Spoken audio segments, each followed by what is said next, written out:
This is Ian Lamont. I've been a seller on Amazon for more than 20 years, 8 of them as a pro seller. Today, Amazon's requirements for UPC barcode placement.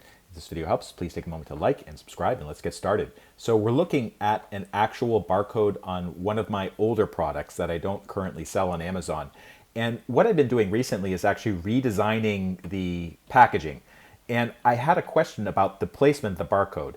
So this is a GS1 reserve barcode. GS1 is the official website to reserve barcodes. I put it on this particular packaging. This is the old packaging, but I wanted to make some changes. And I approached Amazon basically via the Seller Central forums and asked them, hey, what's the story with the official way you should have these barcodes placed on your particular product? And interestingly, the Amazon support person who responded told me that actually they do not have official requirements for UPC barcodes, but they do send me, and they send anybody, to the GS1 website to look at the requirements that GS1 has. So Amazon, interestingly, they defer to GS1 for how to place these on the packaging.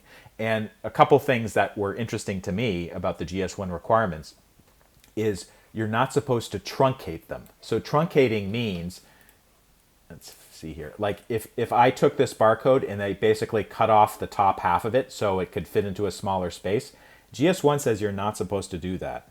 And that's kind of interesting to me because when I look at commercial packages, either at a retail location or sometimes from Amazon, the barcodes are obviously truncated. They also don't want you to elongate them. So that means if you change the height of the barcode, you're not supposed to leave the width alone. Like they both have to be scaled up and down. And then also they warn you, like if you have a barcode that's a certain size. So let's say this one here is 600 pixels wide by 400 pixels tall. You're not supposed to upscale that to a larger size because then the scanner may not be able to read it. And that's a pretty crucial issue for retail locations as well as Amazon fulfillment centers, etc. Now, I wanted to show you what I was actually attempting to do with the barcode. So this is the old barcode. This is the new version of the packaging. And you can see I actually put some white space around it. And I was wondering if that's okay.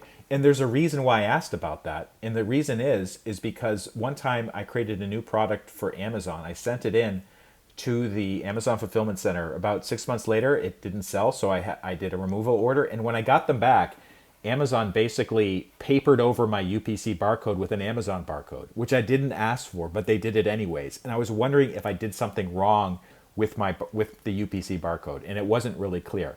One other thing about UPC barcode requirements on Amazon Seller Central, there actually is one requirement for UPC barcodes if you're also using a transparency label. Now, Amazon recently sent out some guidelines about how to place a transparency label next to near a UPC barcode, and basically they have to be near each other. They do not want like the UPC barcode on one part of the packaging and then like on the next part of the packaging it's on the other side or something like that.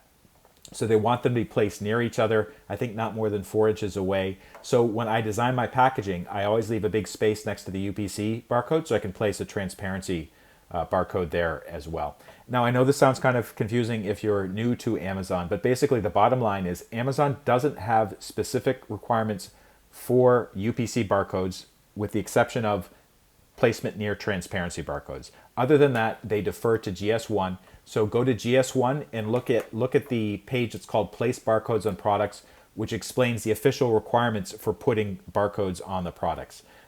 Amazon defers to GS1, but I should also note that I don't think they check a lot of this stuff because clearly when I've received other packages from other vendors who I've ordered from Amazon, the barcodes are not meeting these particular requirements. For instance, they're truncated all the time, especially on the height vertical. This is Ian Lamont from Lean Media. If this video helped, please take a moment to like it and follow me, and I'll see you next time.